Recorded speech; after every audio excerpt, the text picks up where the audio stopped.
We listen for what the Spirit is saying to the church today. Let us pray for illumination. Creator, the world you have made is powerful and dangerous, diverse and beautiful. Open us here to recognise the one you sent into this complicated world. Jesus, Holy One, Human One, vulnerable child, the one who is at home wherever there is rejoicing or struggle or anguish or hope. Teach us to follow Jesus along the paths of praise and service which lead to you. Amen. Our first reading today comes from what is called the letter to the Hebrews, although it fails to show many of the form that we would usually associate with a letter of the New Testament. It is early in the letter, in the book, and earlier in Hebrews 2, and our passage is from Hebrews 2, and as part of the run-up to this passage about weakness and suffering, the author of Hebrews admitted that at present we do not see with our physical eyes a world that looks like it's under God's control or under the lordship of Jesus. And indeed, we wonder why God does not thunder in with great power and just clean house. Why does Jesus so often opt to be present in our weakness and in our sufferings instead of just wiping those things out in the first place? We don't know the answers to such hard questions, but we do know that weakness, suffering and empathy are part of Christ's way of being with us. Indeed, we cannot turn our back on suffering and still hope to find ourselves in the presence of Christ. In the second chapter from the book of Hebrews, we read verses 10 to 18. It was fitting that God, for whom and through whom all things exist, in bringing more children to glory, should make the pioneer of their salvation perfect through sufferings. For the one who sanctifies and those who are sanctified all have one Father. For this reason, Jesus is not ashamed to call them brothers and sisters, saying, I will proclaim your name to my brothers and sisters. In the midst of the congregation, I will praise you. And again, I will put my trust in him. And again, here am I, and the children whom God has given me. Since, therefore, the children share flesh and blood, he himself likewise shared the same things, so that through death he might destroy the one who has the power of death, the devil, and free those who all their lives were held in slavery by the fear of death. For it is clear that he did not come to help angels, but the descendants of Abraham. Therefore he had to become like his brothers and sisters in every respect, so that he might be a merciful and faithful high priest in the service of God, to make a sacrifice of atonement for the sins of the people. Because he himself was tested by what he suffered, he is able to help those who are being tested. Our second reading is from Matthew's Gospel, part of Matthew's story of the birth of Jesus. It is, many would say, a darker story than that of Luke's. There are no shepherds sent by angels in the sky, but wise men who follow a star and get entangled in political intrigue. And the angels appear not in the sky in great numbers praising God, but in the dreams of those who faithfully seek God, of Joseph and the wise men. Part of Matthew's purpose in writing the Gospel is to show or to demonstrate that Jesus is the fulfilment of Old Testament prophecies and a new Moses. Like Moses, Jesus escapes the threat of state power and makes the long journey from Egypt to Israel before starting his ministry. But even more, this early story from the life of Jesus emphasises Jesus' humanity. He was in real danger. He could have been killed. Other children were. He went on to live in this reality, this danger. He lived life in its fullness, in obedience and service, but without the fear that often shapes our lives. As the life of Jesus unfolds in Matthew's Gospel, we learn that there is a time for fleeing and a time for trusting that the endless love of God will carry us through the danger and the suffering and even through death. In the second chapter of St. Matthew's Gospel, we read verses 13 to 23. Now, after they had left, an angel of the Lord appeared to Joseph in a dream and said, "Get up, take the child and his mother and flee to Egypt, and remain there until I tell you, for Herod is about to search for the child to destroy him." Then Joseph got up, took the child and his mother by night, and went to Egypt, and remained there until the death of Herod. This was to fulfill what had been spoken by the Lord through the prophets. "Out of Egypt I have called my son."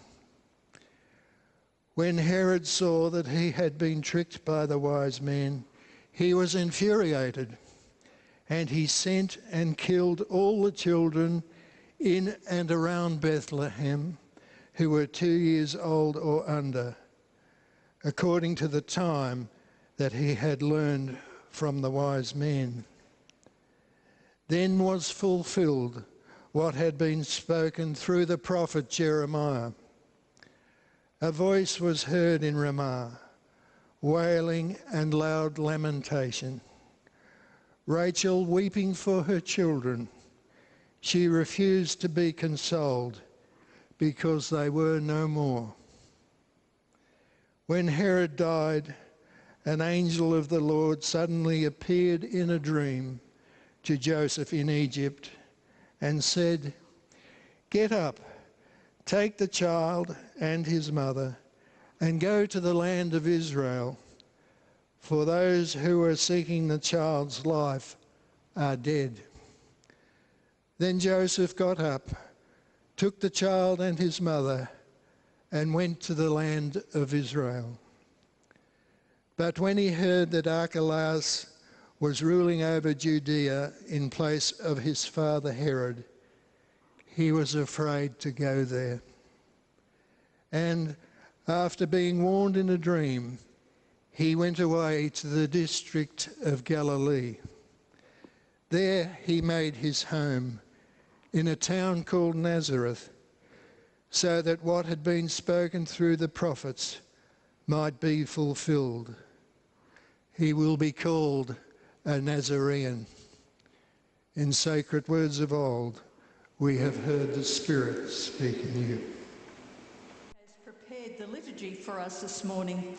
He and I were both away in the latter part of the year, in November and December, and I sent him an email, I think while he was overseas, before I went overseas, saying, "Do you want me to do the liturgy or will you?" And by the time I came back, it was all done. So I'm very grateful to him. But then that means I didn't get to choose my favourite Christmas carols, did I? Although I do love Joy to the World. And I guess, in a way, the carol we just sang is the obvious one. But I always find myself taken aback to be singing so glibly of murderous tyrants and the slaughter of children. Do you find that as well as you sing that song? How quickly we move on from Joy to the World, a stark reminder that a world of truth and grace is yet to be realised. And perhaps we could have sang one of my favourites. I think my favourite is O Little Town of Bethlehem, how still we see thee lie. Along with Silent Night and perhaps Away in a Manger, it is for me the carol that most presents Christmas as a peaceful, reflective time. A time when we can escape from the sometimes harsh reality of our everyday life and discover peace and serenity and freedom from care. Although those of you that have been involved in preparing large family events may disagree with that. And to some extent, it is a wonderful thing, for in this world of sin, a world of war and conflict, of distressing and disturbing news, a world of constant demands to do, buy and fix, there is a need for us to remove ourselves from all of this, to discover what else might be possible, how else God might have us live, what else God might call us to be. And there's often been an extra urgency as Christmas approaches to resolve conflicts, to negotiate a truce or ceasefire, however temporary. Perhaps that most famous Christmas truce being that during the first Christmas of the First World War. The story goes that not only did fighting cease, but that soldiers from both sides ventured into the no man's land between their respective lines, greeting each other and even exchanging rations as gifts. Although there were further Christmas breaks in fighting, there was never again such a mixing of men, as officers soon discovered that soldiers who had met the opposition and discovered their common humanity and faith were much more reluctant to shoot and kill each other. And of course, that's no way to run a war. But still, the desire to overlook, even resolve our differences and live in peace, not conflict at Christmas, continues. Closer to here and now, consider the many appeals to those of us who have, to be generous and share our abundance with those who have not. Buy an extra tin in the supermarket for Uniting Care to use in its hampers. Buy an extra gift in this department store so that we can distribute gifts to others who can't afford them. Put some money in the Christmas bowl so that others who lack even the basic necessities of life may know hope and joy and delight. And so, for a short time, much of the world escapes from the pain and reality of day-to-day living and seeks to live out generosity and justice and love and peace. And after that time, it returns to the pain and reality, to what it believes is the normal and only workable way of living. For a few short days, we try to make a world that reflects God's way of love instead of the way of human greed and power. And then we go back as if Christmas had never happened. Neither the celebrations of now last year or the event of 2,000 years ago. And of course we realise that there are those for whom there is no escape.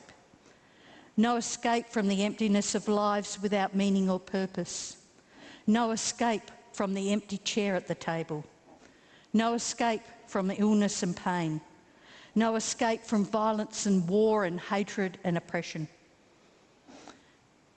And yet, Christmas is as much about people in those circumstances as it is about those who celebrate joyfully and without the shadow of such things on their lives. Well, no, Christmas is more about such people. For Christmas is not about how to escape from the sad realities of this world. Christmas is about how God chose to become one of us amongst those unpleasant realities. Christmas is about how God is with us even now, in the midst of our hardest times, our saddest times, sharing our pain and weeping with us. Christmas is about how God calls us to be with those who suffer, not only at Christmas, but all year, sharing their pain and weeping with them. In the region where Jesus was born, there is little peace today.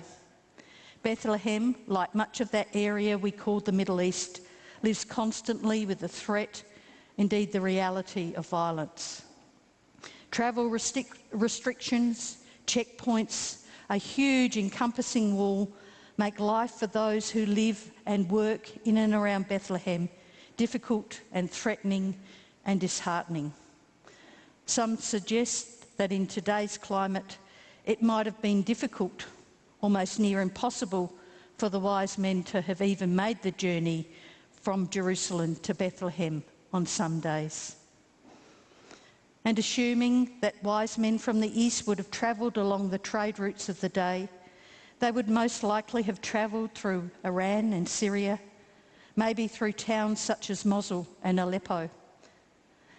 These are not places to travel through today, although we see almost daily the result of violence and hatred there, and hear the sounds of mothers and fathers weeping for their children. No, in too many places, there is no escaping. But Christmas is not about escape. Christmas was never about escape. For as today's gospel reading reminds us, the Bethlehem that Jesus was born into was no freer from conflict, from the fear of violence, from the presence of hostile and oppressive soldiers than the Bethlehem or Aleppo or Mosul of today, or indeed too many places in the world today. The land was occupied by Rome. The local ruler, Herod the king, was a distrustful and bloodthirsty man. Local Jewish leaders, hundreds of members of his court, his wife and even his own sons had died because of his suspicions. No one was exempt from Herod's murderous ways. The town, the world Jesus was born into was not a place of escape. Jesus was born into a world of violence and oppression by state power. Of course, Jesus did not die in this particular slaughter, but ultimately Jesus did not escape. Jesus did not escape suffering, and Jesus did not escape death. The writer of the letter to the Hebrews understands that. He understands that the power of Jesus is in his becoming one of the powerless, in joining in the human family with all its frailty and imperfections. God in Jesus did not choose to escape contact with an often sinful people. God was not ashamed to be associated with us, but chose to call us brothers and sisters. God in Jesus did not choose to escape suffering, but to reach out to us and touch us and share our suffering with us. God in Jesus did not choose to escape our cries, to be indifferent to us, but through his own suffering identifies with us, with our struggles and hard journeys. God in Jesus did not choose to escape the results of sinfulness, but to sympathise with us and to seek to share our burdens with us. God in Jesus did not choose to escape. God chose and continues to choose to be part of every harsh reality, every painful tragedy, every fear that we may meet. So some may marvel at the working of God to warn and protect the infant Jesus and his family, so that Jesus was able to carry out his future mission. How good it was that Jesus escaped Herod. But Jesus comes and lives and dies, not despite Herod, not to escape Herod, but precisely because there are people like Herod just as much in the 2,000 years since that first Christmas, right up to our present. Jesus came not to escape Herod or people like him, but to confront them with his words and his actions, and his living and his dying and rising from death. And just as Jesus was threatened by Herod so soon after his birth, the truth that Jesus brings continues to be threatened by others today. Wherever there are those who seek to oppress others, Herod lives and threatens the truth that Jesus comes to bring us. Wherever there are those who seek to ensure their own safety and comfort at the expense of others, Herod lives and threatens the truth that Jesus came to bring. Wherever there are those who seek to treat others as less than human because of their race or their sex or any other attribute, then Herod lives and threatens the truth that Jesus comes to bring. God in Jesus comes to challenge all those who would use power to kill or destroy or to devalue the life of any single human being.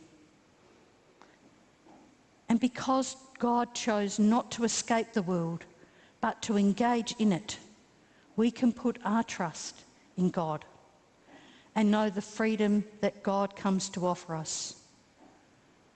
We can choose to enter into the suffering of others, to even risk suffering ourselves, knowing that God will be with us. We can hear the cries of Rachel crying for her children in Ramah and in Bethlehem, in Aleppo and Mosul, in refugee camps and in detention centres, and help them to be heard in all the places they need to be heard to bring real change in the world. We can know the light of God in our lives and in our world, shining in all the darkened places, both within ourselves and throughout the earth. And we can be the light of God in our world by not trying to escape the suffering of the world, but choosing to meet it with our refusal to accept it, our refusal to accept suffering as God's will or any part of God's vision for this world.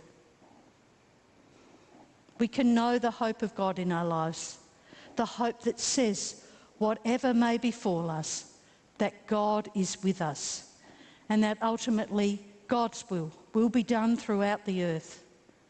And we can sing with conviction, He rules the world with truth and grace and makes the nations prove the glories of His righteousness and wonders of His love. As God's people, God's saved and redeemed people, let us not seek to use Christmas to escape from the world, but as a reason to become involved in it. We have good news to share, good news to be part of. The story of Jesus' birth is not a gentle fairy tale in which we can find escape from reality, but a vigorous, even dangerous story, a story of freedom and hope for all people in all time. So let us not be afraid to open ourselves to the sound of weeping, but let us do so in the company of the God who came to be with us. And let us never stop opening ourselves to the wonders of God's love, which is the answer and the hope for all who weep. Amen.